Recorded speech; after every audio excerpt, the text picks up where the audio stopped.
ka jingmuja na ka Jingiakob Khwai Dohkha ka juwan ra ru ya ka jingtheng kali ka bajul kham tam haba penlong ki chaka ki badan markhap ka strok ba bat sasisian na sakhi biang ya ka jingtheng kali ka bajul menta ka si ka arpoterik banai nai tung arjar pusaw ha ka Shillong Kynshi Mawlangren ka bahap apo motorashan sin adi blog kani ka jingtheng kali ka laja na ka jiwan tu jengki hajar ngut ki pai ba na ka leng ki chaka ki balawan bane simenta ha ka Jingiakob Khwai Dohkha ka bala penlong hajan ka pung Dohkha ka budan khap strok ba highway Shillong Nongstoin jong ka Shillong Kynshi Mawlangren kat kum ka tulong kubor balayo dum na ki pai ba yai ba yeng leng ba ka tai ka strok balayo thu ba ka por kum ba saw baji e hamar ba poi ha ka Shillong Kynshi Mawria kelas dang ka jingtheng kali ka bajur ter shadu ka thain nong Shillong kani ka jingtheng kali kala ne hadu kum ba ar ne lai kanta ban lai na kani ka chaka ban poi sigi chaka ki ba kitmu ban le bat kalakta sikat dei e ya ka yai ka yeng pai ba kham tam e ya ki tu ki ba kriti kam om tang kata la yo ru ban sakhi leng ba ka video bala yo ring da ki pai ba wat ka ambulance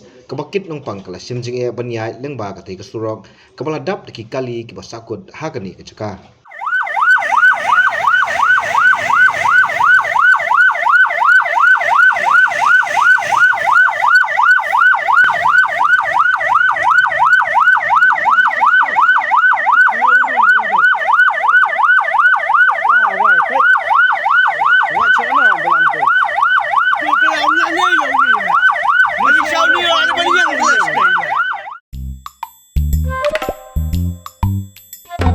Habatin, pej bahagi ki sharp